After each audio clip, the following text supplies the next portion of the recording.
Thank you again all for joining us for African Book Club today. My name is Nia McAllister, and I'm the Senior Public Programs Manager at Museum of the African Diaspora in San Francisco.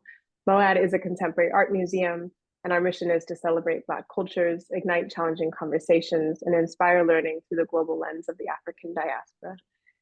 Today, we'll be discussing the book Whites Can Dance Too by Kalaf Epalanga. And we are very fortunate today to have the author joining us for the first portion of our conversation. So we'll really be in for a treat. I will give a brief overview about the program before we jump into our conversation.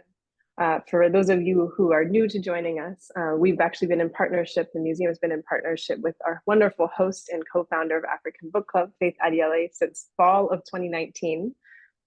We had a few lovely months in person at the museum and then have since been in this virtual space for many years now. And with that, we've been able to Zoom a lot of our authors in from around the world, which has been a really lovely treat.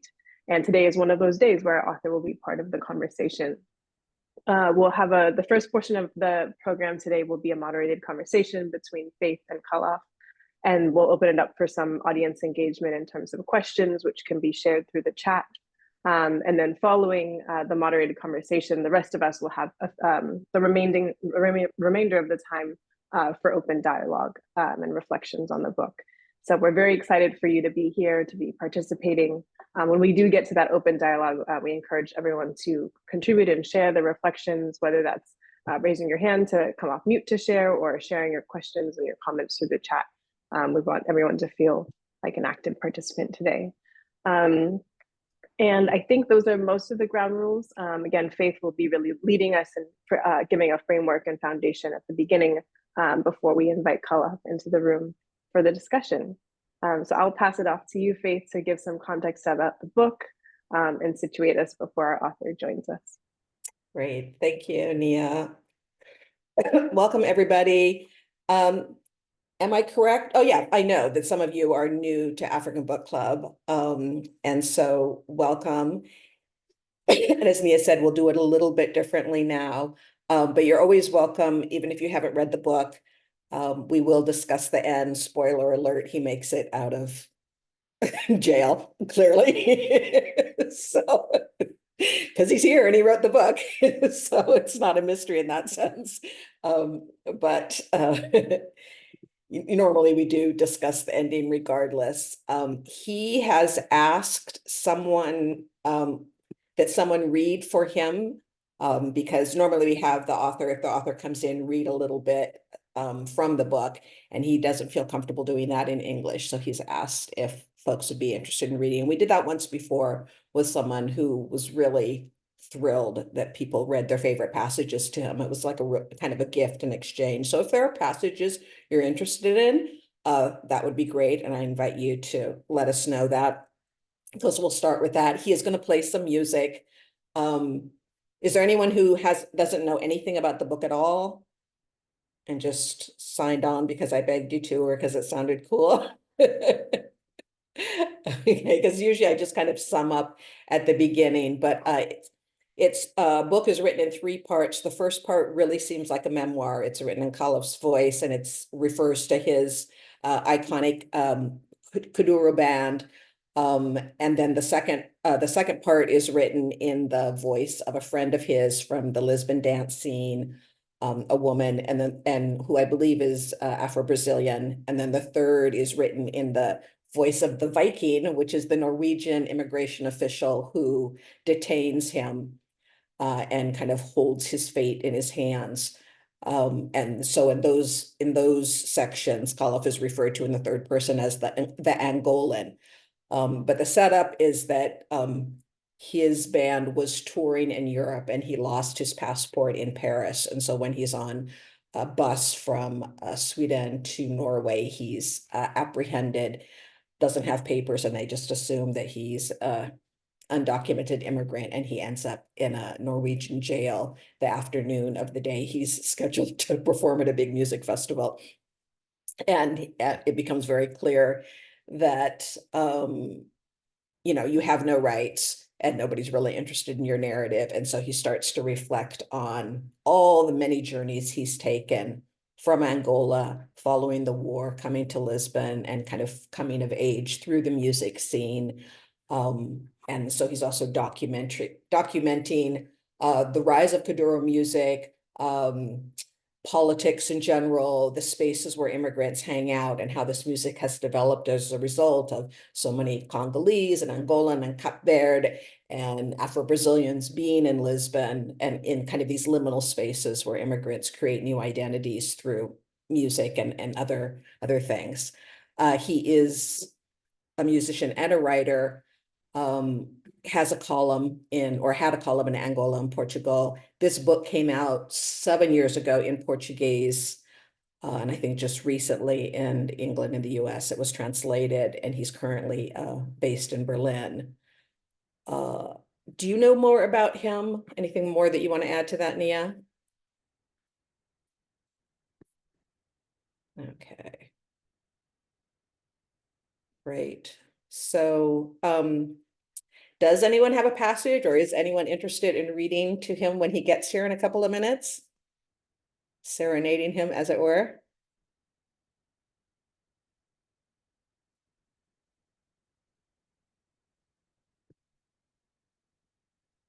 Everyone's like, no.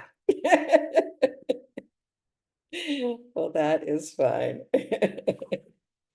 That's great. And I think this is our third kind of music-based book, would you say, that we've done? We did Ngugi's son, Makoma, Wat Ngugi did Unbury Our Dead with Song, which was, he's Kenyan, but it's about Ethiopian Tazita musicians and kind of following them back to Ethiopia, I think. And then we had The Fugitives by Jamal Majoub, about a jazz band in Khartoum that had disbanded, and then all of a sudden they get an invitation to go to the White House, and they've got to track down all the old musicians and put the band back together because they can actually get a visa to America. And so it's been interesting learning about music through these novels. I think those are the two big ones that stand out in terms of really being about music and structured about music as well.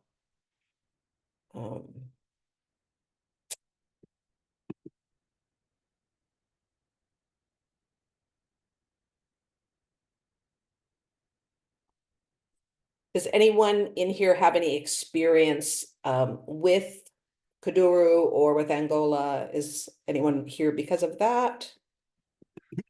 Yeah, so Hi. everyone, my name is Bryce. Hi, Bryce. I've been a fan of his for a while. Oh. So I missed a little bit of what you were doing when you talked about his background. So Kalaf was one of the sort of like, I don't know if I could say producers, but he has done a lot of producing in terms of music for this really famous Kuduro band. That's Yes. the proper way to pronounce it. Called Buraka Som Sistema, which is from a part of Lisbon called Buraka, which is a neighborhood in Amadora. Amadora is like a very African part of Lisbon, unironically being priced out by Americans who are moving to Lisbon, but that's a different story. Some of them way. be African American, and I'm Cape Verdean, so that's why I'm aware of these things. Cape Verdean American, and I think what I liked about Buraka Som Sistema, I mean, it just kind of embodied what Lisbon's music scene has kind of become post Salazar, post colonial decolonization. I'm sure the book gets into, I haven't read it, but I just am really intimately aware of him. Right? Like you have someone like him who's an Angolan immigrant to Portugal. Other band members include an Afro-Brazilian woman named Blaya, a Mozambican drummer named Riot, another Angolan named the producer, and a white Portuguese guy named Joao. Mm-hmm. I don't need to go into it more. He's already here. I'm a fan. Oh. That's maybe no, it's great. No, you should continue. I wanted him to hear you like raving sure. about it. Sure. So I snuck him in. So anyways, no, so I've always been a fan of Kalaf. Produced really good albums as of late for a few different Afro-Portuguese and other sort of like artists. And works very closely with another poet who's of a similar background in Lisbon named Nascio Mosquito. Mm-hmm. So it's a great scene. Hasn't really gotten a lot of airtime. I think partially because of the language barrier over the last few years. And Americans don't really know how to handle the Lusophone world because we want to group in with the Hispanophone world, and it's not the same. And that's part of me, just as someone who's of Cape Verdean ancestry, has been a long fan, but also, and as a part of that in my own sort of background. But there's a lot of interesting differences. So that's why I decided to come, and I'm a huge fan to be here. So thanks. Oh, that's wonderful. And thank you for that overview. Hi, welcome, Kalaf. I don't know if you heard that, but you had a fan who was going on and on about giving us a little bit of the history of the band. And Thank you so much. Thank you for having me. Thank Oh, you. You mentioned Nashti. Nashti is a dear friend. I'm a big fan of his work. I'm a friend of Dino de Santiago's too. I know you've produced for a lot of stuff. Yes, we've been busy. That's wonderful. That's really great. Thank you. Can you tell us the proper pronunciation of your name and also of the music so we're not butchering things as we talk? Okay. My name is Kalaf Epalanga. It's a Muslim name that my parents somehow liked.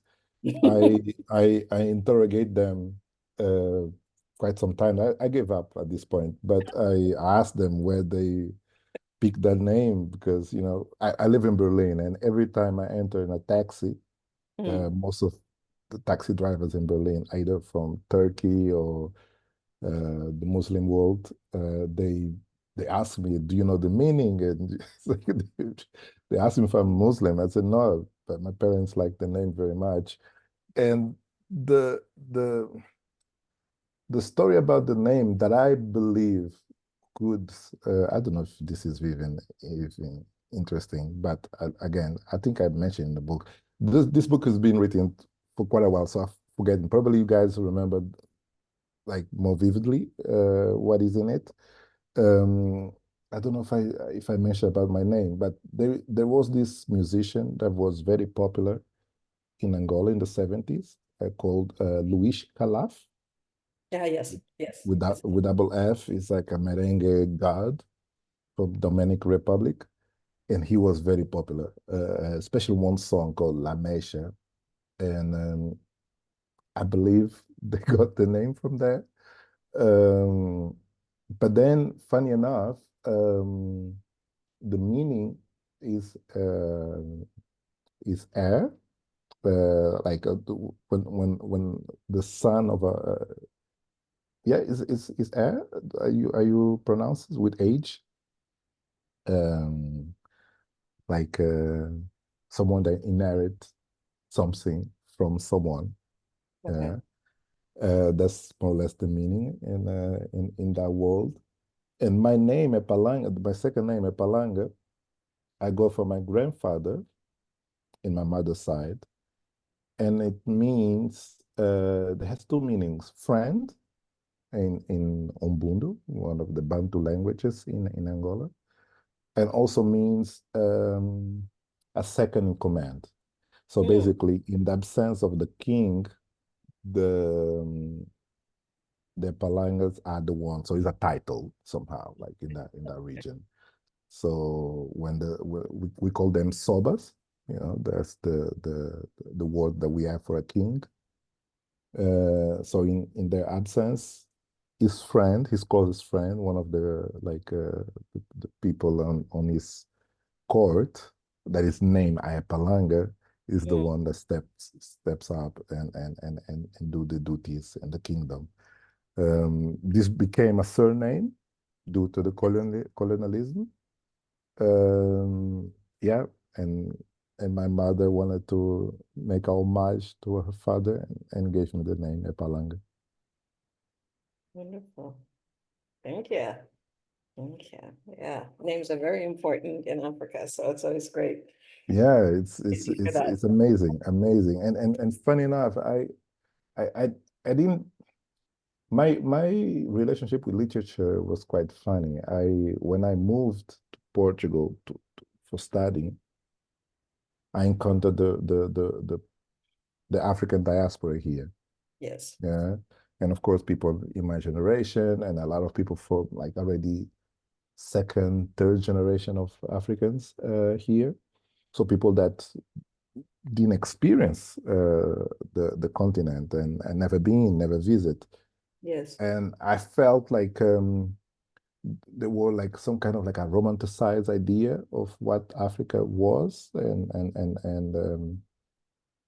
you know, like they were living the continent through the memories of their parents, and those memories somehow were also dated because most of them left even before the end of colonialism.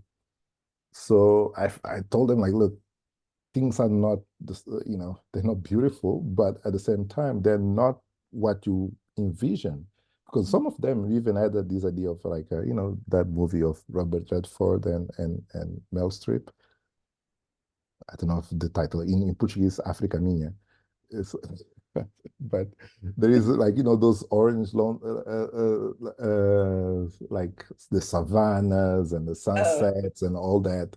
Yeah, That picture was very close to that, and of course the war and the misery and all that was the other aspect. So I felt like, okay, how can I help to paint a more accurate and more like, you know, what's going on now, like with that place. So that's how I entered in you know, that I start writing and I start, and then of course by doing that I also was doing for my own sake, like trying to keep the memories alive. Yes. I wanted to stay only for a couple of years, get education and move back. But the war wasn't finishing, and then I also start working with poets and start engaging with poetry. So for that reason, I decided to remain in Europe. Yeah, but that's how I somehow start, you know, taking serious the literature, and also when I came to Portugal, I only took two things, like records, like a couple of 7-inch records from the old Angolan like singers and musicians, and also a poetry collection of Angolan poets from the generation that, you know, the Amico Cabral generation, Agostinho Neto, all these like are basically our forefathers, for our independence, because they were all poets in a way. Yes. They were very much inspired by the MoAD, inspired by Hughes and, you know, Senghor and all the Pan-Africanists and all that. So that poetry was already in conversation with the Black struggle, with the idea of connecting the diasporas, you know, from Caribbeans to Latin America up to North America. So I felt somehow like that was important. I stole that book from my father's library, and I said, okay, this is the thing that I will take with me. And somehow, like, you know, like it's like that thing is sitting there, and then I'm also like, you know, going the streets and realizing and getting to know what people thought and what were the ideas about the place of where I was coming from. And in that, and again, I'm not even saying like as a you know, kind of like I hold the truth or anything like that. I was just being exposed to an idea that I also was kind of like formalizing in my head, you know, because I often said, and I think that start there on, you know, like this is like 95, 96, when I start really question myself what it means, you know, to belong to a nation, what a country means, you know, like, and and and being confronted with those ideas, you know, I believe the importance of the diaspora process of deconstructing and reconstructing a memory and reconstructing an idea of what belonging means, helped me even to start going against certain things that I was thinking that was certain, and somehow that was conveyed on those poems that I was somehow, holding so dearly. Because Angola is an invention, like Angola didn't exist until the Portuguese arrived, before was just like, yes, it was kingdoms and the Congo and the Angola, Quiloange, the kind of like the king that somehow um, received the first Portuguese when they arrived, and then of course Zingabandi and all those things. So, but that region was not a country yet.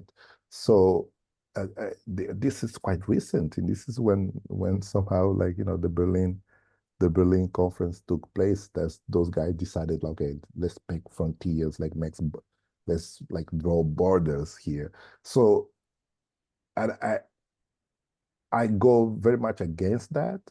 I'm probably uh, my job as a writer or as a thinker or even like as a human being is to find a way or find a balance to cope with those ideas of what a nation means to all of us. I pretty much advocate that we shouldn't have borders in Africa. I pretty much advocate that we should definitely find a way from the African diaspora to have access to those countries without limits, without passports or anything like that. I know that there are some politicians that are pushing those ideas forward, like Ghana, for example, are the ones that are kind of pushing those concepts. And I hope I can see that in my lifetime. That will be amazing. Interesting. Great. Thank you. Oh, there's so much to talk about in this book because there is a whole kind of narrative about politics and music. And I think that's, kind of a great way to get to some of these histories that you're talking about. And then there is this thread of identity and home and travel, and everybody seems to be moving. All of the characters are walking through the city, kind of accompanied by the historical soundtracks and kind of moving through spaces and challenging those ideas of borders, which I think is, really fascinating.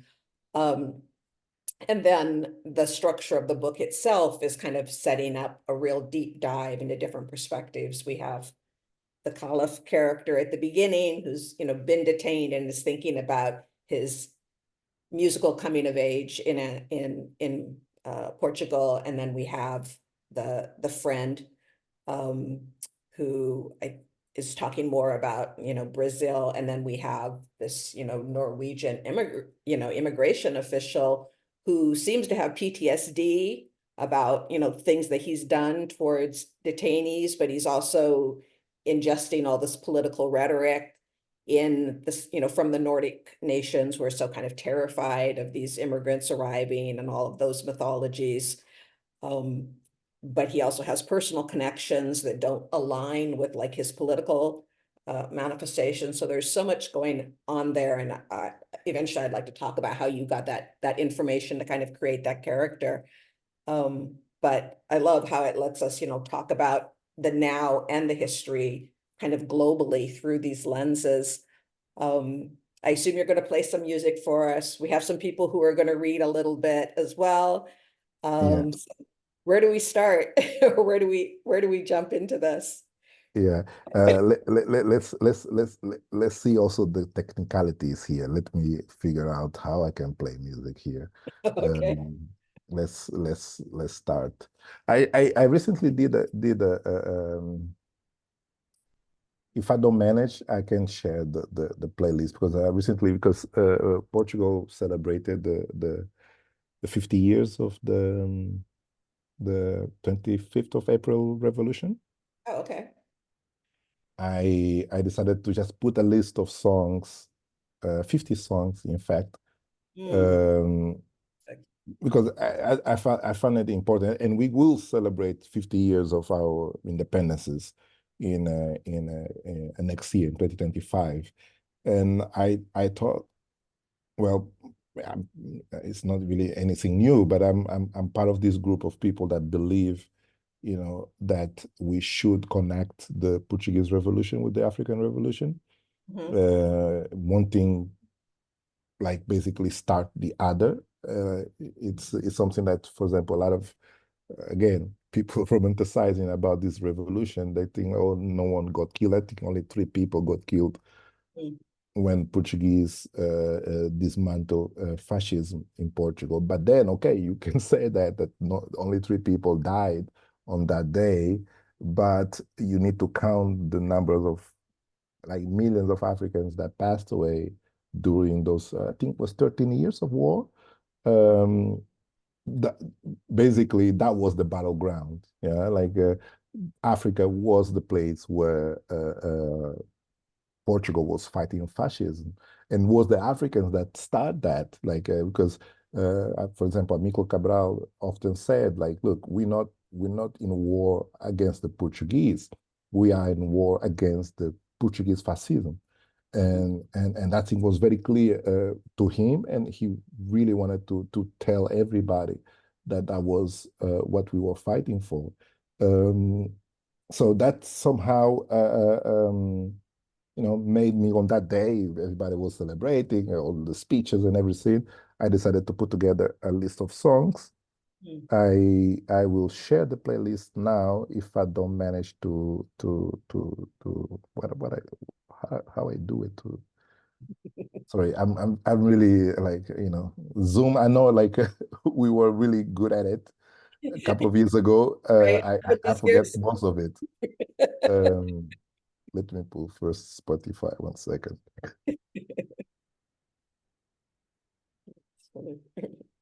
If not, I will just pull the link here and put it here. Maybe one of you are more tech savvy than me. Sure. And so the music you're sharing, like, what type of music is that coming out of?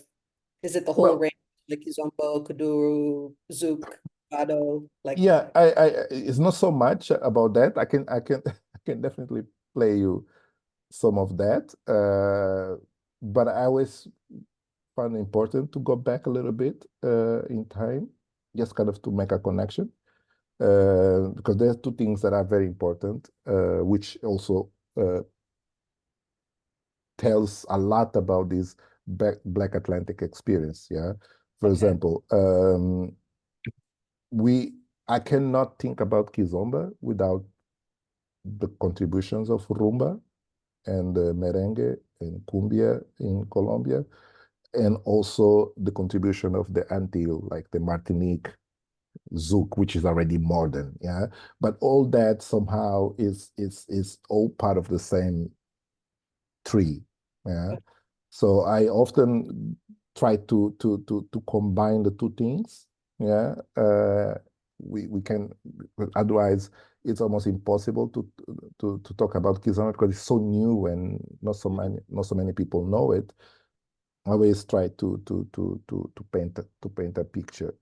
Let me go back to Zoom here. What I can share now is what? Please tell me what I need to do. are you in Spotify? I'm in Spotify, so if I want to share music, should I share the? Do you know? No, I know you don't deal with Spotify, but I think either you can try pressing play on one of the songs, we might be able to hear it.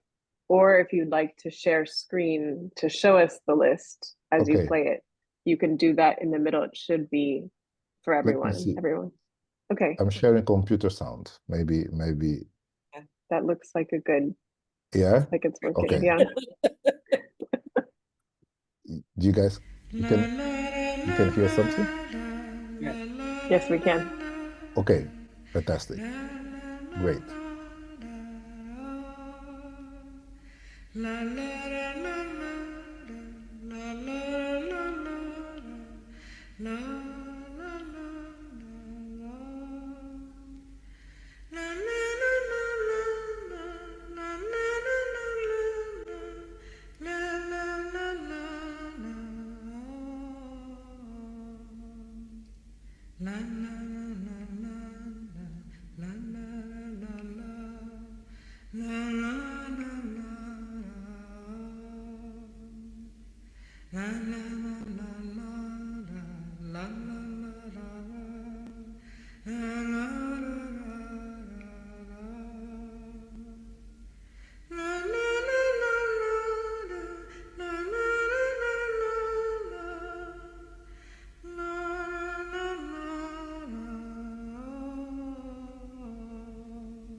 Caminho do mato, caminho da gente, gente cansada.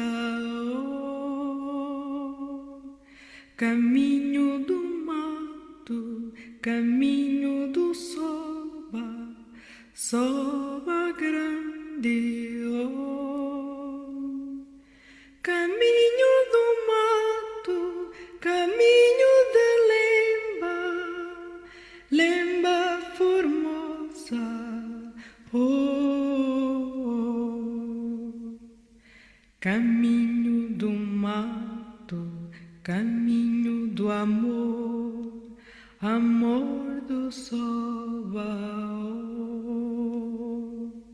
Caminho do mato, caminho do amor de Lemba. Oh. Caminho do mato, caminho das flores, flores do amor. Caminho do mato, caminho das flores, flores do amor. La la la la la la la la. Mm. Wow. This is a song from Belita Palmer, and she was singing a poem from Agostinho Neto. Mm. Again, Agostinho Neto is the first Angolan president, Yes. the one that declared independence in 75. If you search for Angolan independence, probably you will see him reading a speech on that day. But this is a song that it's a poem that was an anthology that I stole from my father's library, and it's something that I almost like a mantra that I go often to do that. So let's have questions so I can easily, combine that with certain songs, and from Kizomba to Kuduro and everything in between. Okay, great. That sounds great. Thank you for that. Okay. Well, one of the this is kind of connected to what we're talking already, but what is it that you were trying to say about Angolan politics and the revolution? It seems like the specter of the revolution, or kind of the trauma of that, is hanging over some of the characters. Yeah, absolutely. Yeah. Again, most of the migration that happened, from the 60s up until even now, I'm pretty much related to the political situation in those territories. You can look at the presence of the Congolese in France. You can look at the presence of the Angolan diaspora here in Portugal. Are pretty much political related. Yeah. There are people that came for different reasons. For example, like the Cabo Verdeans didn't have war on their territory. The war was fought in Guinea-Bissau. Amilcar was fighting for the two independence, the two islands. So the migration of the Cabo Verdeans, for example, are pretty much similar to the Caribbeans in the UK. Like Portugal needed workforce, in a way also related to war as well. The people, they needed like people to construct the metropolitan line, to construct all the shipyards and all that. So the Cabo Verdeans, more or less similar to the Caribbeans in the UK, came for that reason. So I always bring the politics in different forms. I'm not even like just like trying to write war stories. But I cannot escape that as well. So I don't necessarily fight that. And then I try to I try to connect that with other policies like geopolitics, for example, the Cold War that was also going on and were dictating the shape and what kind of war we were fighting. Because a lot of people relate Angolan war with the ethnical war. It was not necessarily about that. It was definitely a power struggle between two blocks, the West, capitalism, and the Soviet with communism. So, and Angola was kind of like a Vietnam, so to speak. So that definitely affects my way of writing. That affects the music that we create. I believe, for example, Kuduro, it's a scream against the life, the hardship that those societies. I don't know if you guys visit Angola, any of you, but it's a country where 70% of the population are below 35. So it's very young country. And Kuduro is young people's music. Yeah. And again, is where you see the youth basically rebelling against the status quo, but also on like with no, you also see them powerless. Yeah, so the things are really physical. It's like they try to expand, and it's like almost like rap and hip hop in a way. Yeah. So it's not necessarily beautiful. I don't think they try to make beauty per se, but it's art. Yeah, it's art on the purest form, and it's physical, is emotional, and it's I believe is the music that portrays the, let's say, the face of that society the best. Yeah, like is active, is fast, is violent. Yeah, so I will pull one Kuduro song. I think for me is one of the best ever created. It's called Comboio, means train. And it's from one group called Lambas. And one of the MCs on this song just passed away. His name was Nagrelha. And Nagrelha, when he passed, he on his funeral, we felt like a president had died. Yeah, stopped the country. Yeah, stopped Luanda. And I believe he passed away just a couple of months after the José dos Santos, Angolan former president. And it, like, people even compared the two funerals, like how much the society came out and was crazy. Yeah. And Nagrelha, when he was alive, the politicians used to call him and bring him to the political rallies. Yeah. And even the president, I think it happened to him. He basically decided to okay, you put the artist to perform first, of course, that's kind of like the norm, and then it ends with the speech and everybody's happy, so you get those ideas. And I think he was touring with the president on a campaign for election, and I think on the first show or something, they put Nagrela to perform before the president, and I don't know if what he did on purpose or he just like it was just like caught with the emotion on the moment.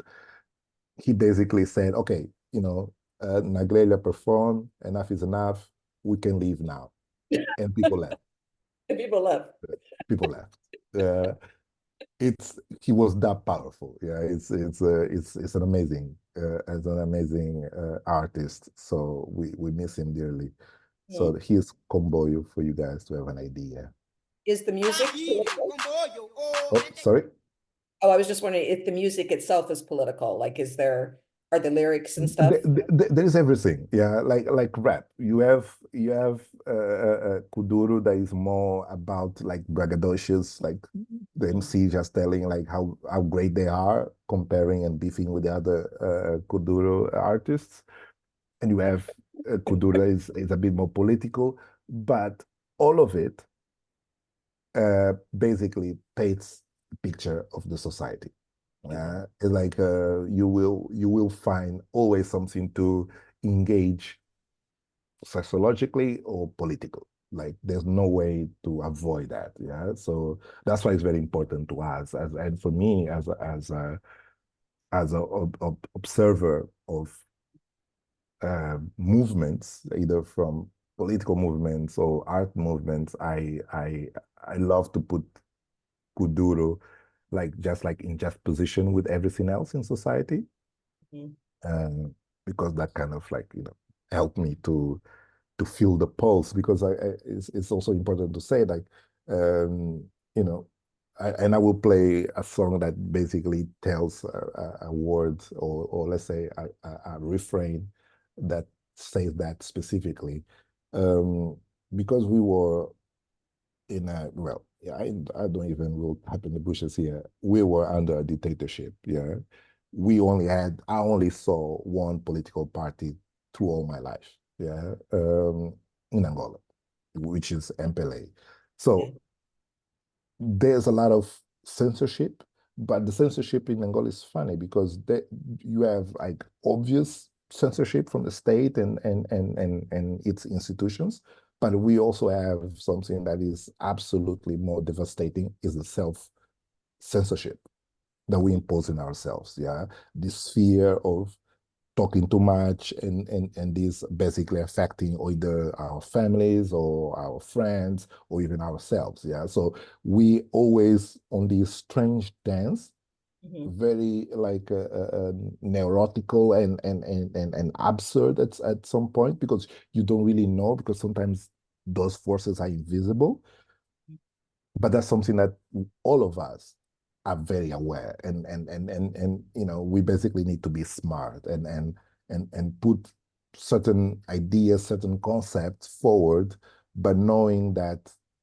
you play with fire. Yeah, so and I believe the Kuduro artists, especially the ones that are very popular, they, for example, Nagrelia, yeah, he was absolutely a poster boy for MPLA, and he never hid that, and he's pro MPLA.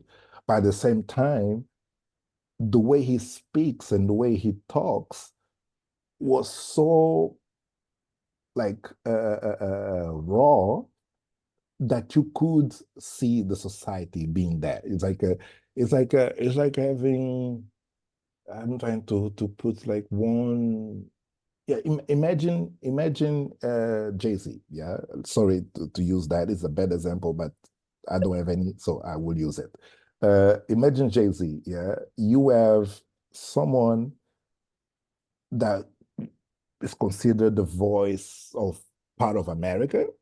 This like this someone that achieved the American dream, and somehow there's a lot of people that see themselves in that image.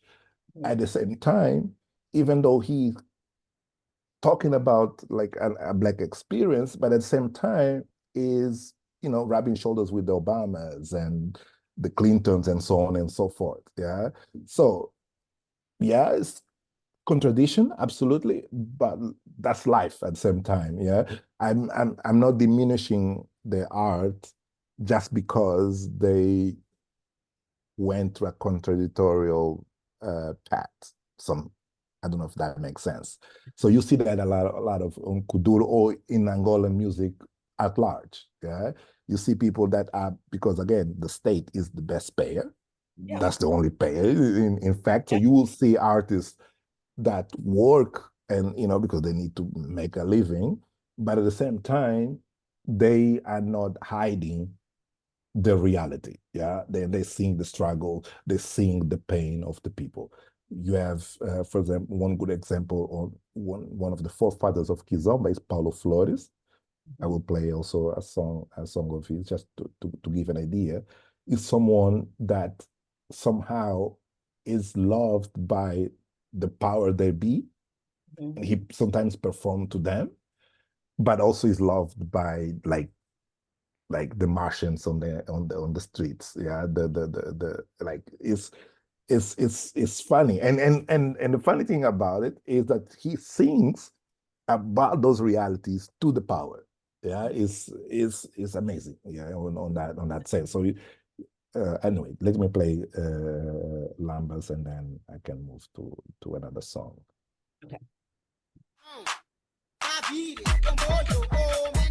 Aqui já está a faltar uma voz que deixa a tristeza a todos nós. Não só a nós, mas também a voz. Não fique triste em ver remexer. Este comboio vai te aquecer. Baianos chegaram pra valer. Dão a rasta com toda mangulê. Eu não esqueço de nigrir a meu samizanga. Disseram que sou muito esse sabe no quinto. Agora vai te adoçar. Agora não és puto prata. Tu és agora puto bronze. Tipo mana malonga no goze. Esta dança mexe centena. Coitado de voz tá me dá pena. Eu vou vitar chicote verbal. Mas solta a coluna vertebral. Bruno King é quem tá a dar o gás. Andelo já não precisa mais porque 100% ele é capaz. Tá vire, comboio, homem então. Tá vire, comboio, homem então. Tá vire, comboio, homem então. Tá vire. Este comboio veio do banhão, pegou no chafalo e deu quinhão. Estado seu puto na grelha, não me que matou gato na telha. Chafalo me magou no fronco, puto na grelha, vai lhe dar junco. Andelo puro como dora. Yeah. Great. Yeah, I love that song. Really good. So let me pull. I don't know. I mentioned another one, but now I only remember Paulo Flores. But I remember, yes, the song is from Valdemar Bastos. It's called Velha Chica, and on that song,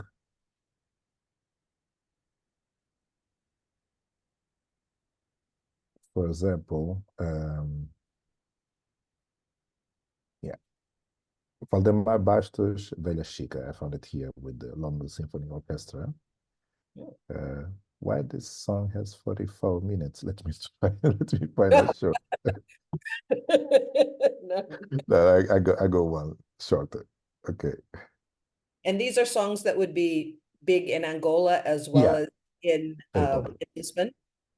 Yes, with the African community, Portuguese speaking African community. Yes, those songs are very popular. Because we have like a few Afro-Europeans on the call, and I know we're always interested in like in what spaces is Afro-European identity being crafted and articulated. So I'm wondering if Kuduro. That's kind of recent though, which is something that at least that is also very important to say that due to the fact, and that's why I also, went so back and talking about a little bit the revolution and stuff like that, because the Portuguese speaking in Africa were the last European, Portugal was the last European country to give, to end colonialism. Yeah. France did it in I believe in the 60s, also the British. So by the time Angola got independent, all these countries, Nigeria, Ghana, even Congo, were already 10 years in. Yeah? And that made the difference. So there was certain conversation being held in those territories, also within the diaspora, that only now you see, let's say, the Portuguese speaking Africa taking part of that. That's quite recent. Yeah.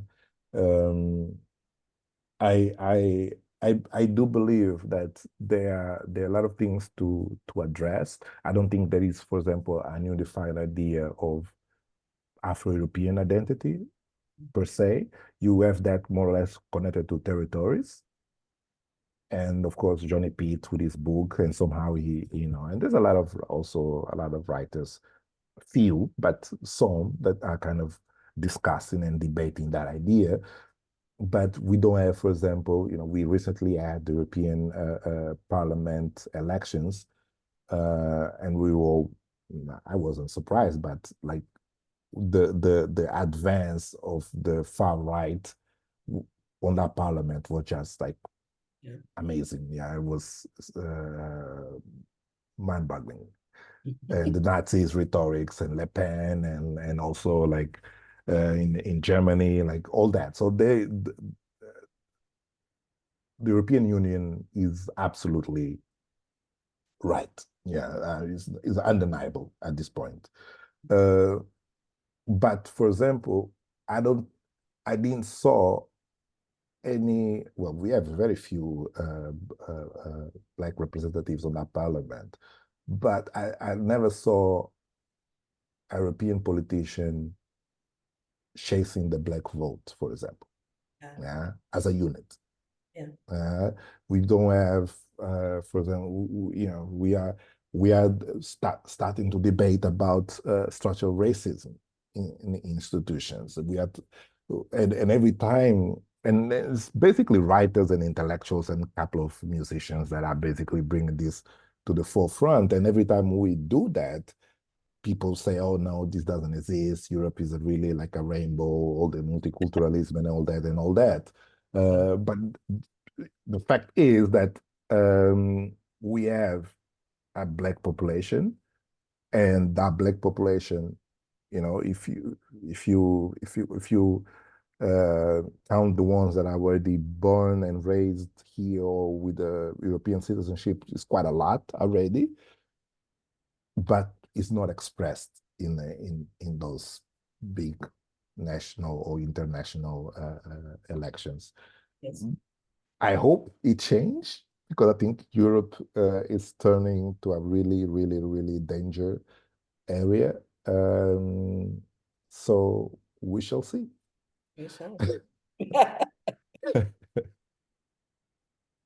Let me play Velha Chica, just because of this line that I believe it's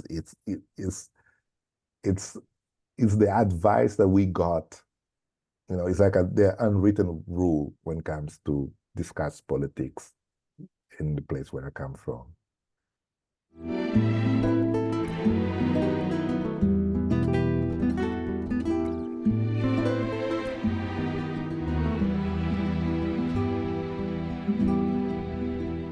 Antigamente a velha Chica vendia cola e gengibre. Antigamente a velha Chica vendia cola e gengibre. E lá pela tarde ela lavava a roupa do patrão importante. E lá pela tarde ela lavava a roupa do patrão importante. E nós os miúdos lá da escola perguntávamos a vovó Chica qual era a razão daquela pobreza, daquele nosso sofrimento. E nós os miúdos lá da escola Perguntávamos à vovó Chica qual era a razão daquela pobreza, daquele nosso sofrimento. Che menino, não fala política, não fala política, não fala política. Che menino, não fala política, não fala política, não fala política. Well, Wow. basically, in the end, he's saying, "Che menino não fala política," is basically, look, kid, don't talk politics. Yeah. So basically, it's the song is a dialogue between a grandson and a grandmother, and the grandson, basically a bunch of kids, when they came back from school, they will meet the grandmother watching clothes from the white patrons. And they will approach the grandmother and ask what's the reason for that for that suffering. And they will just make a bunch of questions to the old lady, and she basically will answer, "Look, kids, do not talk politics." Yeah. But then there's a second part of the song, and then the song is kind of like ends with a more optimistic, and the old lady, because this is pre-independence, yeah, and then kind of like the song goes on, and then there's the independence, and the grandmother just says like, "Oh, now I can die. I saw Angolan independent." Yeah, very beautiful. Yeah, but of course we are born with this legacy. Yeah, so yes, we are the ones that inherit that independence, but definitely, like, we still cannot talk about politics. Yeah, still very dangerous to us to talk politics. And that somehow became an anthem during the 80s in Angola. And and somehow still a phrase that our parents or grandparents tell us every time we start making too much questions. They just answer, "Look, kids, do not talk politics." Yeah, it's somehow like the unwritten rule in the society, and people just like hum this melody, and everybody knows exactly what they're talking about. There. Oh my goodness. Wow. Yeah. But let me play you another song from Paulo Flores, which is like the Kizomba god that we all loved. He started with Kizomba. Was one of the first. Him and Eduardo Paim were the first artists to Ruka Van Doenen and all that.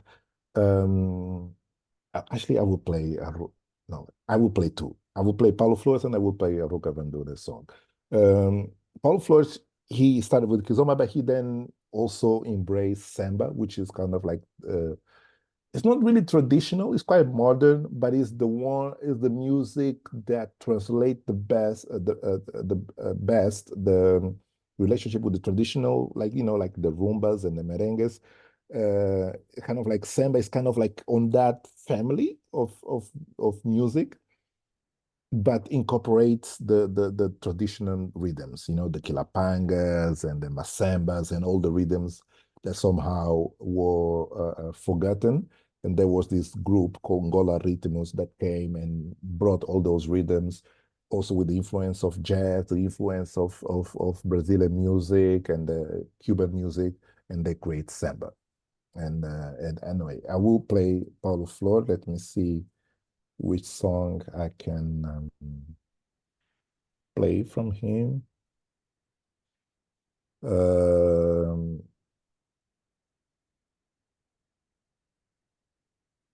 Okay, I can play. Well, he has many songs, but let me play one song that I like very much. Paulo Flores Borda. That basically means party, this song, Boda. But let me try to pull the lyrics and share with here so we can all go together. Paulo Flores Boda.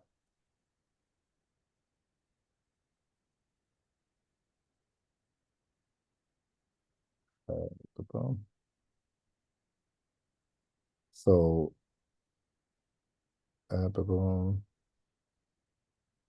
okay, I got the lyrics.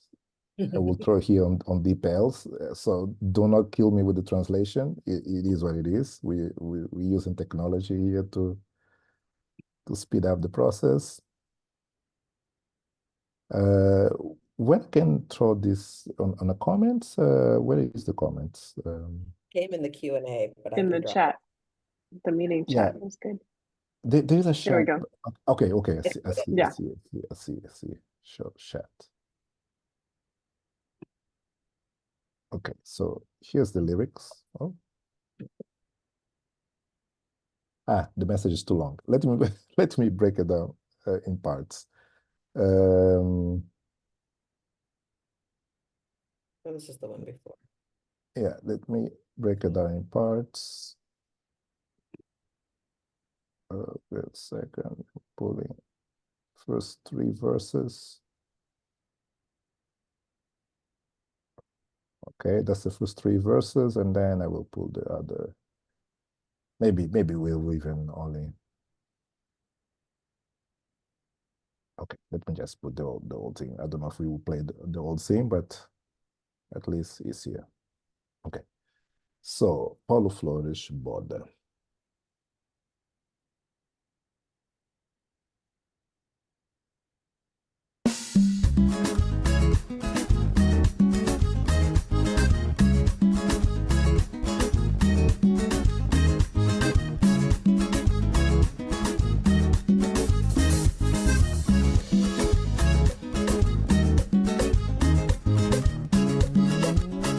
Muatu monyo amba mukulu twekeshile. Muatu monyo amba mukulu twekeshile. Nosso caso, nossa casa, nossa vida por viver. Nosso caso, nossa casa, nossa vida por viver.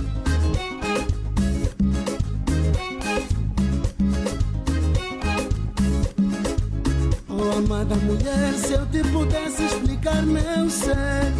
Amada mulher, se eu te pudesse explicar meu ser.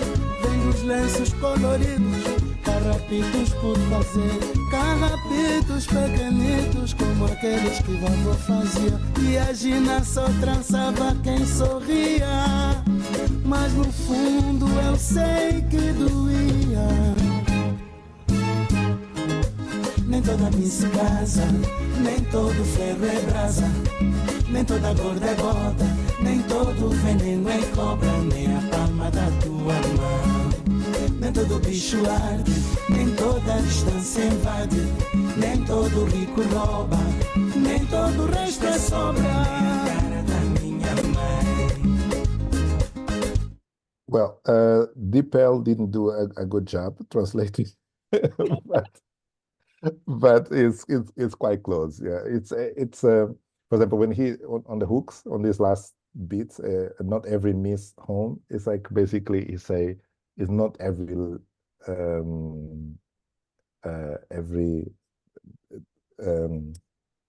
beauty pageant girl gets married. Okay. Yeah, not all iron is hot. It's just kind of like doing a lot of like basically it's kind of like portraying a lot of images from society. Yeah, for example, like this line here, and Gina only braid who smiled, but I know deeply it hurt. And again, if you are a girl, that image is so present in our minds, like our sisters and our aunts, like braiding them, and that image is so us, like almost like what Denzel Washington was saying in that interview when someone I think it was about fences, and someone asked like I think it was the wish of Wilson, the name of the playwright, I forget, but I think he had this wish that only allow a black director to direct his plays or to adapt his plays. And someone asked that, and Denzel was answering like, probably Martin Scorsese will do a good job with Schindler's List, and Scorsese will do a good job. Oh, and Spielberg will do a good job with Goodfellas. But it's about culture, the difference, and that's more or less what Paulo Freire does so well. He talks about culture and goes above politics. Yeah, it goes above which party do you support? Are you pro Angola or pro government, whatever the case may be? Yeah, he's just someone that is so clever and so poetic on portraying all those images that are so like us in a way. Yeah, so let me play another Kizomba classic song. This is quite new, this song. It's kind of like almost like on the samba part. He has more old Kizomba songs. Let me go Ruka Van Dunen. This one here is called Manhã de Domingo. Let me try also to pull the lyrics now that we are into this.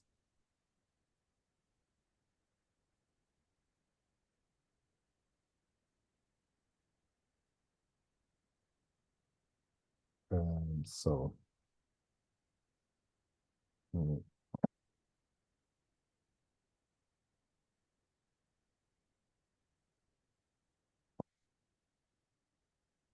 I only could find one that has the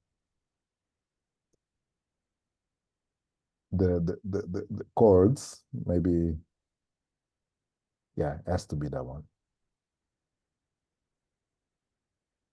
I cannot find the other. So if you guys give me a second, are you guys enjoying this this deep dive on? Yeah, I'm going to ask you Please. a question about the book once after we're done with this Okay, song. okay. But this is really fun.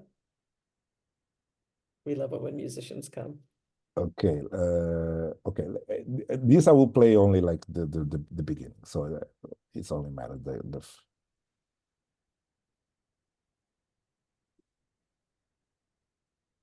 maybe. Okay, let me go to the second verse too. Again, do not kill me about the translation. This is deep, straight from Deep Hell.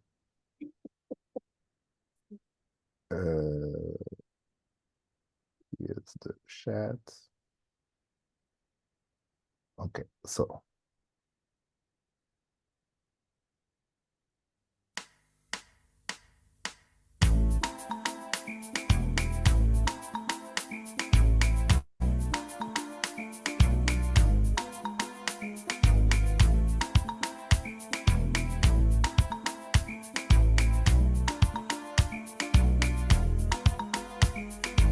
Manhã de domingo, sol a bater forte nos telhados, levanta uma nuvem de pó.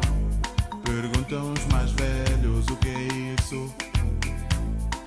Alguém responde, é o povo a descer a marginal, a transbordar de alegria por causa do sol bem forte que os leva até a ilha.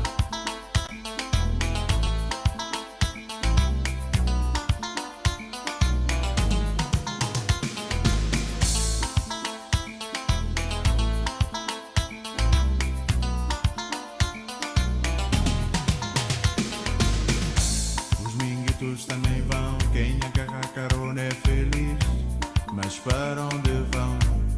É que ninguém diz. Todos mal trajados, todos despenteados, todos cacimbados, todos bem cansados, todos mal trajados, todos despenteados, todos cacimbados, mas com um ar feliz, e o mesmo não diz.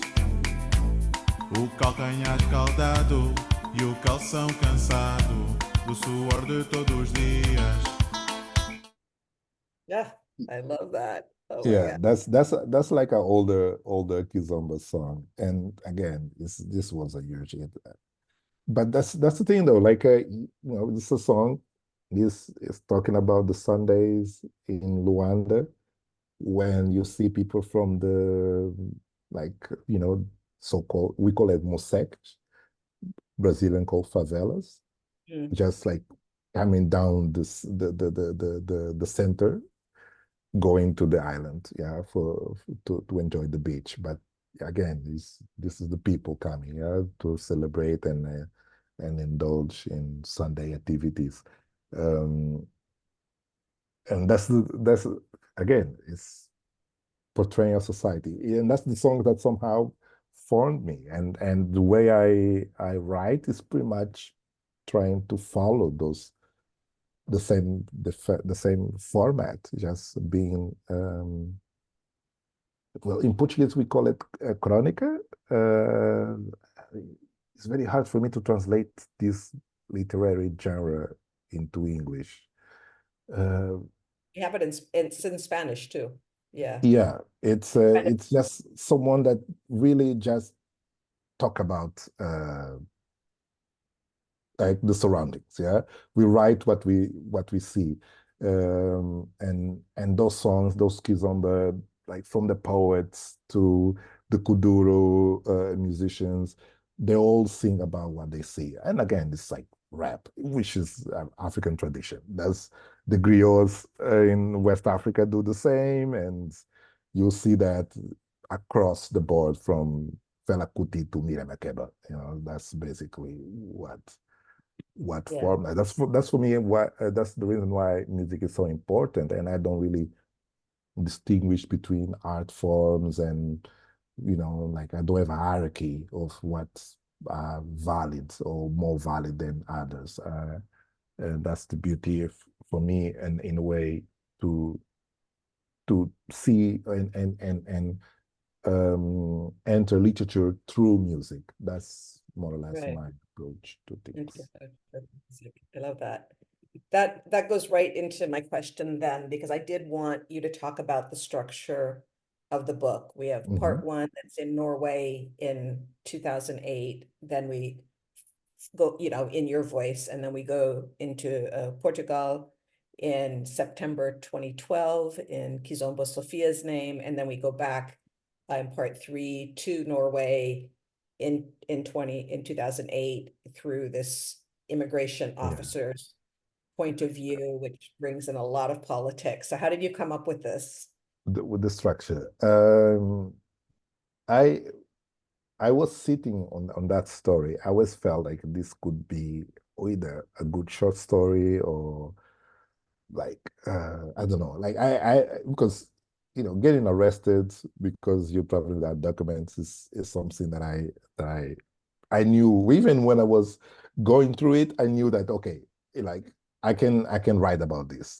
Like that was my emotions, and I somehow that thing kind of like kept things a little bit light, because again, getting thrown to jail is no a joke, and I don't recommend to anybody, even on a Scandinavian jail.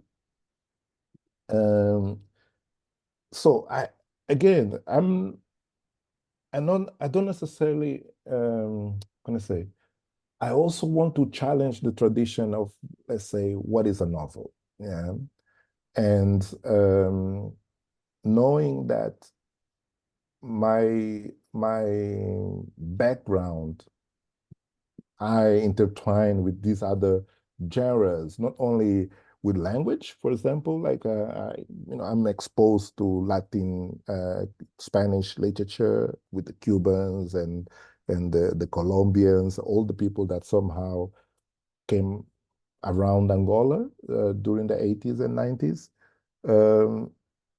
At the same time, and also Brazilians, I really believe like Brazilians are not that celebrated and read. For example, I only like maybe 2 years or even a year ago, Machado de Assis got translated in English for the first time, which is a crime, and because Machado is just like a genius, and we should read him the same way we read the Russians and all that. And those people always challenge the format of a novel. Always. So I felt like I could also play a little bit, on the borders of, between an essay, between a novel, using a bit of autofiction in a way as well.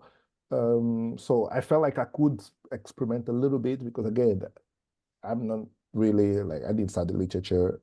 My training comes from a different area, so I could challenge a little bit more. And also something that I learned when I was publishing my first Chronicles books. I have two published in Portugal, and I recently did one also in Brazil. I felt like I noticed then that my, gonna say, it's like it was a gift and a curse at the same time. The fact that I was a musician, an accomplished musician, and had a career, that gave me space in the media, made me to jump certain steps, but at the same time didn't give me the, let's say, the tap in the back from the critics and all that. Yeah. So it was funny to see it when I was going through it, and I say, oh, why my books are not being reviewed by that person? I put so much work into that. So when I was approaching this novel, I basically say, okay, I'm someone that grew up, or let's say made my life in music. I'm a musician. I have the ability to write, and I love to do so. I will not try to make a novel to please anybody. Yeah, I wanted to write for me. I wanted to write for my peers. I wanted to write also to the kind of like to say thank you to the people that kind of like gave me so much, because there's no one book being published on Kizomba to this day. Yeah, and I already published this book like 7 years ago. Yeah, and you have some scholars that have some thesis being published on the topic, but very little.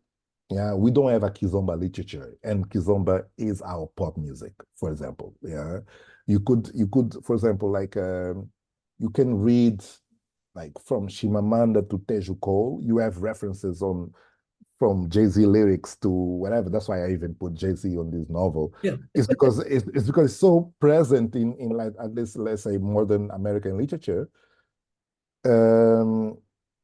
that I felt, why not? Like, why don't we quote people that somehow, like Ruka Van Doorne with this song portraying people going to the beach on Sunday? Yeah, that was always my question. So I wanted to challenge a little bit that, and I wanted to talk to Angolans, to the Cabo Verdeans also, like the people that really made this music genre.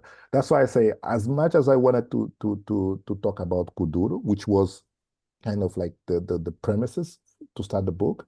I was on a literary festival in Brazil with Agualusa, which is another Angolan writer, and he was interviewing me, and he started asking me about Kuduro, and I noticed that, and that was also the first time, because I performed with my band in Brazil twice before that moment, and again, because I was doing music, and when you perform with music, it's something that I start to notice is that the Black community couldn't really afford to go to my shows.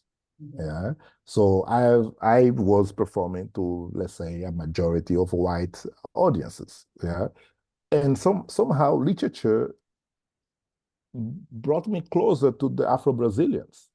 And there was, like, on a literary festival, talking to an audience that the majority, I would say 90% of the audience, were Afro-Brazilians, and they knew nothing about the music genre that I was doing. They knew nothing about modern day Angola. So when we left, because and somehow, like, the old talk ended up being all about music. We talked very little about literature, but I felt like it was necessary, like, to introduce this music genre that is so important for the last 20 years in my country, to this audience, that I gain so much from, that I study, that I love. And they have also a music genre that is very similar to Kuduro, which is baile funk in the favelas in Brazil. So I felt like, okay, and Agolusa challenged me and said, look, why don't you write the biography of Kuduro? And again, it's not so common to see that in English world, but in Brazil, we have this trend of music biographies, but not necessarily about people, but about the genres. Yeah, you have, for example, the bossa nova biography by Rui Castro. Actually, Rui Castro is a god. Let's just put it like that. So I didn't have time to write a biography of Kuduro. And I decided, okay, if I do it, I will do it from my perspective, because I was touring, so I didn't have time to go to Angola and do research and all that. But let me write about the experience, how I fall in love with it, yeah, how I find it so important, this music genre, and also why is that important for this corridor of Luanda, Praia in Cape Verde, and Lisbon, yeah, with the African diaspora here in Portugal. But then writing about that, I couldn't acknowledge or forget the importance of Kizomba to Kuduro. Because during the 80s and, during the 90s, the only place you could listen to Kuduro, now you have clubs that play Kuduro all night long. But back then, the only place you could listen to Kuduro was in the Kizomba clubs. You have like I don't know if you ever went to a Kizomba night, but the Kizomba night basically, again, is a tradition very much dictated by the war times, because during the 80s in Angola, if you wanted to, yeah, someone put it here, the Bossa Nova biography. It's a beautiful book. And also, like, even though it's not that celebrated, but it's also good, from the same author, is the biography of the Rio Carnival. It's quite nice. So the Kizombas, well, during the 80s in Angola, basically what happened, we had like the forced drafts, yeah. So the majority of the youth didn't want to go to war, of course. So what the military police did is they went to the clubs, or waited in certain. No, they didn't went to the club. They waited in certain corners, like around, let's say, 2 a.m., 3 a.m. when people were going home, and basically just like put girls in one side, boys in one side. Boys that looked like in military age, if they didn't have the right papers, off they went to the front. Yeah. So that was basically like growing up in the 80s. So to combat that, what people did, because we love to party and we will not stay home, of course, people went to party all night long. So it started like somewhere like around 10 o'clock and finished at 6 a.m. Yeah, that's kind of was the tradition, and is the tradition to this day. Yeah, so if you go to a Kizomba night, believe me, it goes until 6 a.m. And during that night, you will have Brazilian music, you will have Latin music, you will have hip hop, and you will have Kuduro. Yeah, so, and then it goes back again, and Kizomba, of course. So that was the kind of the cycle. So it's like in one night you will have like 5 different genres, yeah. And without that, without Kizomba, probably Kuduro will not exist the way it did. So that's why I wanted to give a space for that as well. That's how the character Sophia came along, yeah. And I also wanted to put the story with the African diaspora experience, which is very funny, because the African diaspora in Portugal, because, and also like just and the reason why I put like a white character and a white character that loves Kizomba is because every time I do a book launch or a book event, there are, let's say, a middle-aged woman that comes to me and says, oh, I was born in Angola, white woman, yeah? I was born in Angola, my family came in 75, but my heart stays in Angola. I would love to go back, la la la la la la la la la, all that story, yeah, which is very common. We had like coming out of Angola was 300,000 Portuguese families that left the country, and Mozambique was like almost like 200,000. So like 500,000 people returned from those places back to Angola. And of course, a lot of assholes like came among those, but also a lot of people that were like, again, you know, just people trying to get along and make their lives. So it's very common to see, let's say, white Angolans talking about that saudade, like that nostalgia. And I wanted to give them space, but I didn't want to put the story just on, okay, let me talk about the returnees, let's talk about that nostalgia and all that. Yeah, I wanted to put it on a way that we could analyze it, that we could discuss that, but from a different angle, and give different topics like into the mix, like you know, some people try and like to discuss that character through the cultural appropriation side, that some people that like to talk that character through this idea of a modern Europe that would, because of music, because the relationship with culture, they're open to the ideas that their fathers will never ever be open to. Yeah. So I wanted to give that character that depth. I hope I succeed. I don't know. That is up to you guys to tell me that. But that was the reason. And then the antagonist, let's say my antagonist, even though it's not like a classical antagonist, but again, I was being experimental. So I didn't add this idea that to put like a bad guy that is like the classical bad guy. I also wanted to be a little bit more experimental with him.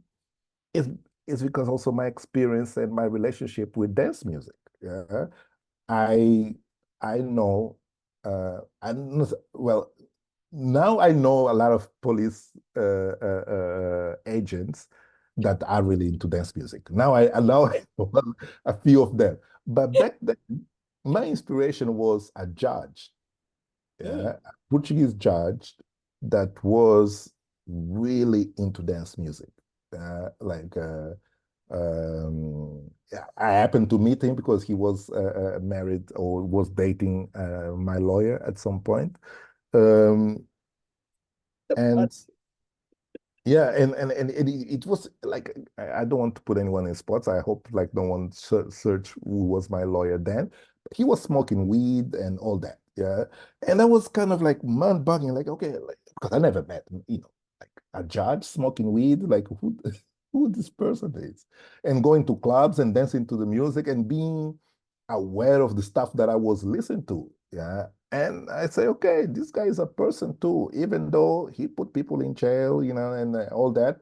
So when I was kind of like, in search for an antagonist, and the obvious antagonist was the police that arrested me, I wanted to kind of approach with those elements. Yeah, those elements that like, okay, even if you have a job that is, let's say, that we can discuss the morality of it, that we can even like discuss the migration policies that Europe is putting in front of us. I wanted to give layers to that character as well. Yeah, I wanted to, make him like a song that I would like as well. Yeah, even though we disagree with many other approaches. Like again, it's also like I when funny enough, when I was working on translation with Daniel, I also, knowing what I know now, I probably would write differently that character. But at the time, it came out like that. Oh, okay. Interesting. Hmm. And how I did you would, do how did you do the so, research for him? Is it just like the rhetoric that was coming out of Norway at that time? well, the good thing about that, well, say, it's very easy to write about Europe because most of the countries go to the same things. Yeah. Right. Like for example, all these treaties that like Portugal signed, Mm. um, that Portugal signed, for example, you can read them and you see the country that signed those, and you can more or less can define the thing, what was the mind state, and then I was just reading newspapers from Norway on that year, yeah, just like like like any person, like I love newspapers. That's just to give you the pulse of the society. Yeah. Again, I'm not Right. going there for the truth, no at all, but just to see what is the debate, and I saw the debate on the some policies on the Norwegian oil, for example, was quite interesting to me because Angola is an oil producing country, but Norway is revealed as the example of the oil, like how a society uses the oil resources. They have like a public fund. They do a lot of, they support a lot of like ecological initiatives and all that and all that. Like the Norway is the poster country when it comes to how to use oil on that sense.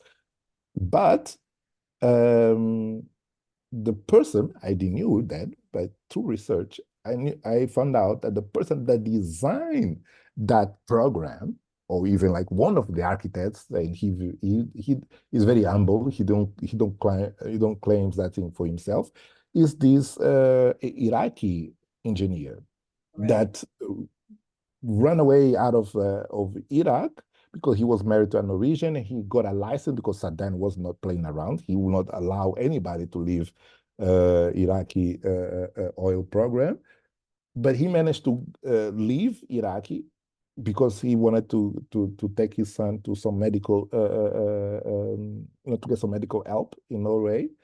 And then he just knocked at the door when Norway just discovered oil and were discussing what to do, what kind of program, what kind of policies they will apply. And then come this Iraqi person that was absolutely silent, invisible, because I think was a right wing or right whatever more conservative government that hired him. They didn't want him to be the person facing that program. Yeah, so his name was keeping under wraps for many years after that. Even to this day, I talk to Norwegian. I have no idea what that person is.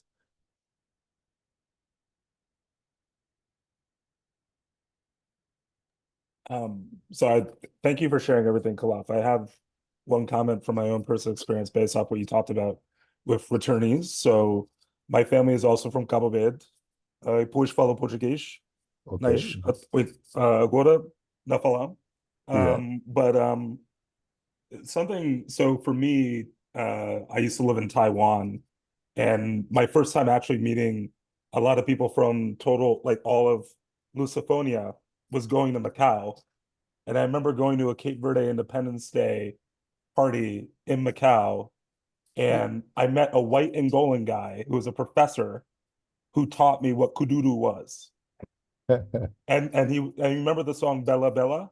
Yeah. He Não taught faz me how to isso, Bela. he taught me how to do the dance. Wow.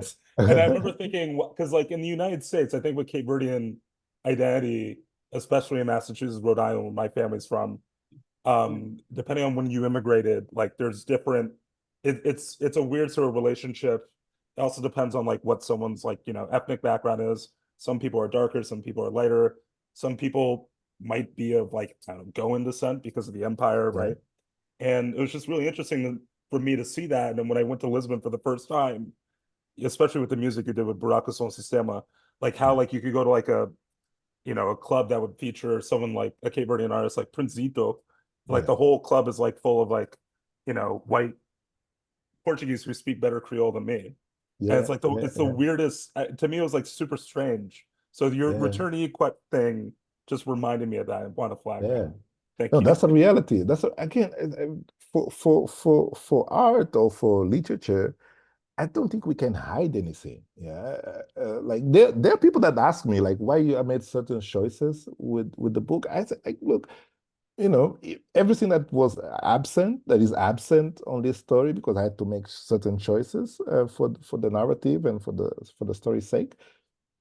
That's also another opportunity for another person to come up and run with it, yeah, and write another angle and give a different perspective. But definitely, colonialism was messy, yeah. It's not something that we say like like almost like the British, because the British are really like, oh, things were like segregated, all that. Yeah, we know like how things were with the British Empire, but with the Portuguese things were messy, yeah, like mixed, like you don't really and very domestic, yeah, very you would be surprised the number of colonizers that were analphabet, like going to Angola, yeah, like, and even Cape Verde, like also a good example, like it's and then you see some people under them serving them that went to the missionary schools that learn how to read and stuff like that, and it's like it's mind-boggling, but again, that's life. That's life.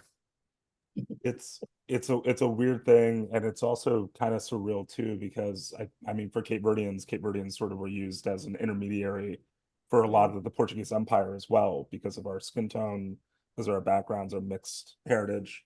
And it was also weird seeing that in Macau, like where you meet people like like nobody really talks about Macanese, but there is like Yeah, a Creole language there, Patois, that's yeah, Cantonese, Portuguese.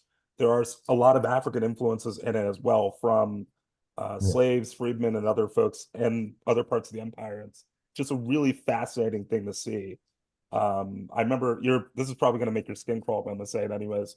I went to Casa de Macau in Lisbon, and I met the last Portuguese colonial administrator for Macau, because I speak Wow. Chinese. I'm a China Yeah, specialist by background. yeah. And he made a comment to me, which would stand out to you. He complained that more Chinese weren't learning Portuguese out of love of Lusophobia, but because they wanted to do business in Angola. Yeah, yeah, yeah, And yeah, that's the kind of mentality you have. yeah, And it's yeah, wild. And here as an American. But yeah. anyways, No, no, yeah, you have Chinese citizens in Angola singing kuduro. yeah. Yeah, you have. They're fast. I can tell you that. Interesting. Great. Does anyone else have any questions? I know we've been here a minute.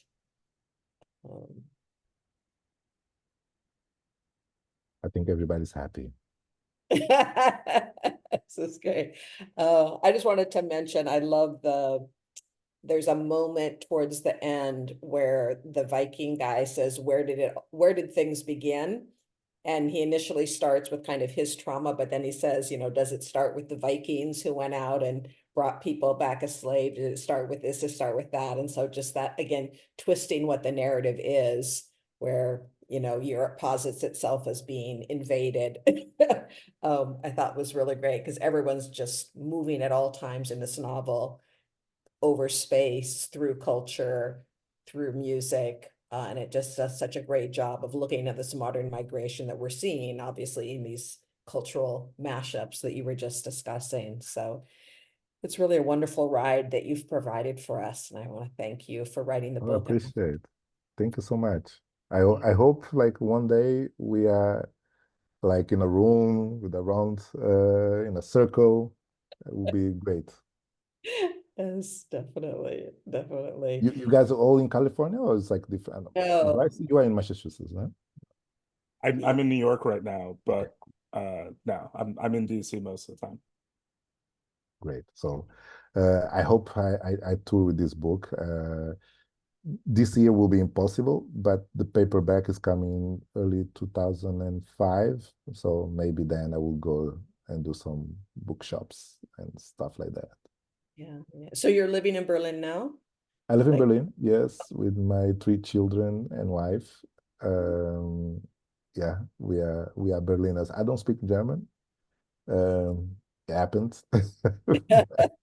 But I love to be there. It's a great place. It's also like it's a place where I say the African diaspora in Germany is quite unique. It's really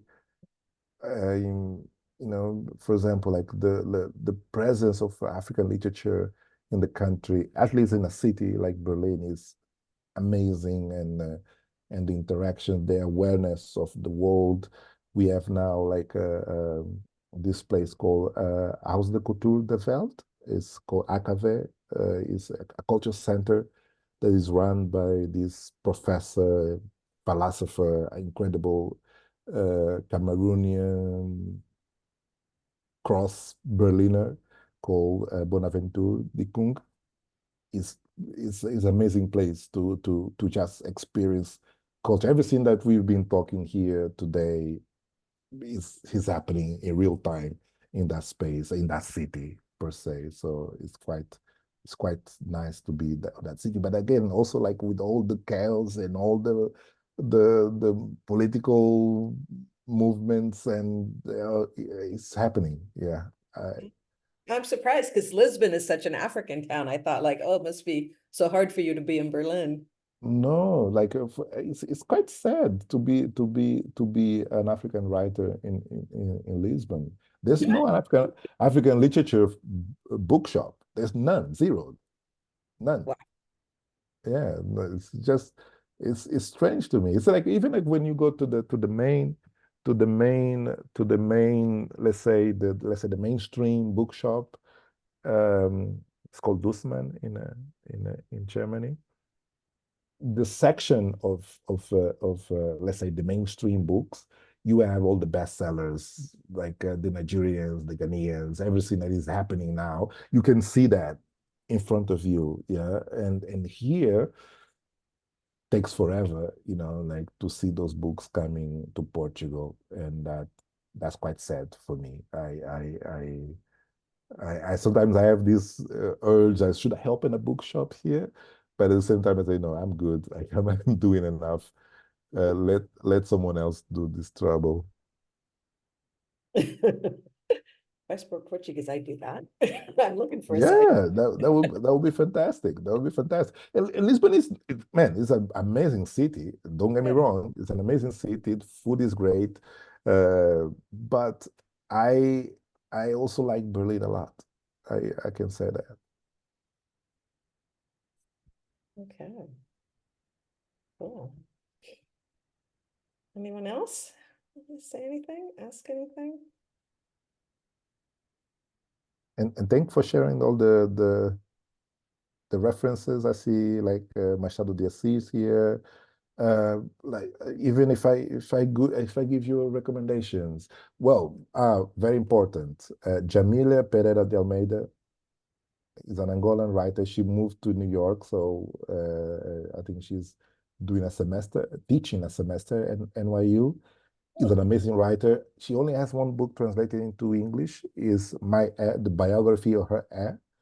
An amazing book. But for me, the best book she wrote is it's called Luanda, Lisbon Paradise. I think that will get translated very, very, very soon. Let me see if I can pull the name of Jamila. Someone is asking here. Yeah, exactly. I was like, okay, that hair. Look, Nia's fast. Look at that. Oh, it's Nia. You're the best. He's amazing. Yeah. He's like, oh yeah, I would have never figured out that spelling of Jamila.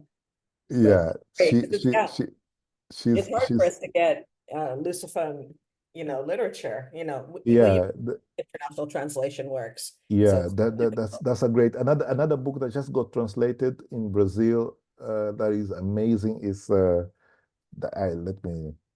can give you a break. Let's Jefferson Tenorio. Jefferson. he is like vibrating from jet lag. She's like, just Google it. I don't know the name of the translation, but it's coming very soon. Or if I think it's already out.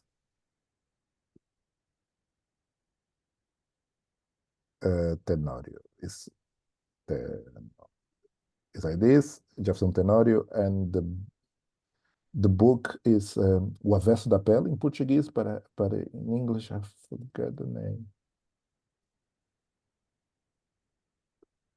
Those authors I strong recommend. They are great. The Dark Side of Skin. That's the title of the translation. That would be great if you guys, include that into your book club. And then there are plenty more. Like I can be here all night talking about like books, but like those two, Jamilia and Jefferson, gives you a scope of what is going on in Afro-Portuguese literature. Portuguese, that's great. That's wonderful. Thank you so much. And we have our playlist as well, right? So let me share here the link of the playlist. You guys have the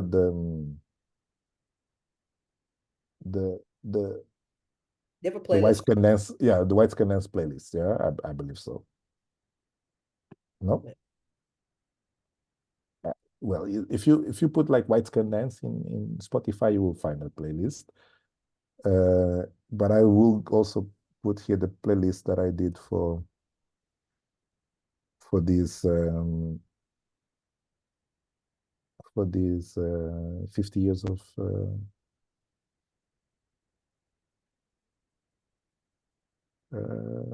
okay. Share link. And you see it. Okay.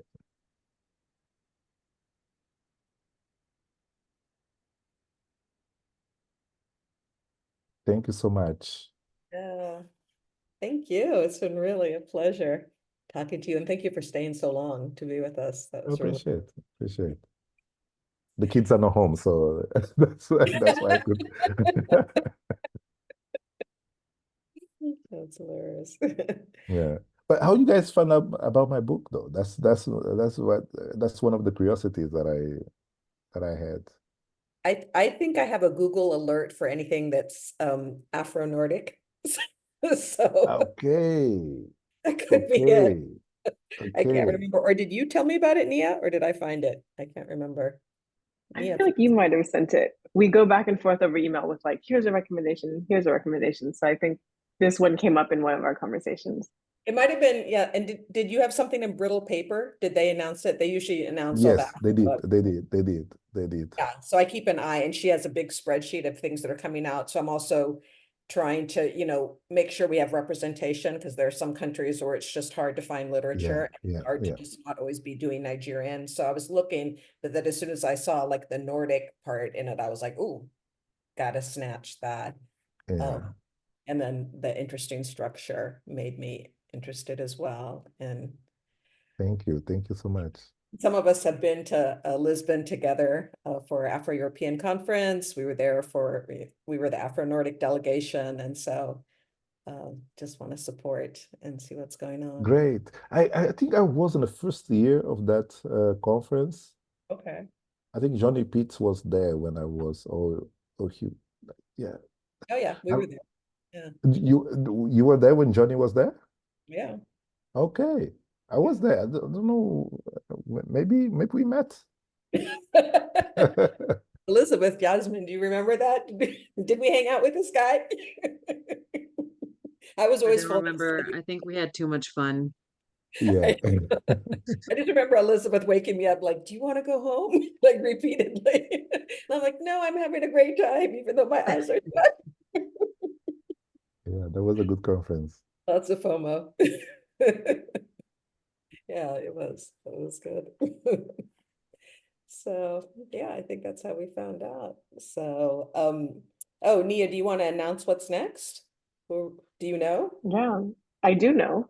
And I want to Yay. thank you, Kalaf, for this incredible conversation. This has been so lovely, and now I have so many song recommendations to add to my queue. So much appreciated. Our next African Book Club program will be on Sunday, August 18th. We'll be meeting at the same time, noon Pacific time, to discuss the book Call and Response, Stories by Gototone Moeng. And the author will be joining us as well, so that should be really exciting. Surprise, Faith. All right. So please, I'll drop in the chat the link to the event on MoAD's website so you can learn more and get your copies in advance. We really hope that you can join us for that. And then stay tuned for more details. In October, we'll be having an in-person program at the Museum for African Book Club that will be part of the Litquake Festival, which is our local literary festival. And we can't publicly announce that yet till the Litquake Festival program is announced, but that should be coming soon. So please check out our website, moadsf.org, for more details. And on the website, you can also find more information about other upcoming programs at the museum, both virtually and in person. So I invite all of you to continue engaging with the museum, supporting us by becoming a member, coming to our programs, making a donation, or just spreading the word about what we're doing. It really goes a long way to continue expanding our audiences. And lastly, we do like to hear from you. I'm going to drop a quick program survey in the chat, and I would appreciate it if folks take a moment to fill this out and share your comments and feedback. This feedback helps us determine what future programming we can do and how to best support our communities. So really appreciate you filling it out and also participating and attending today. So thank you all, and we'll sign off for now, but hope to see you again soon in the future. Thank you.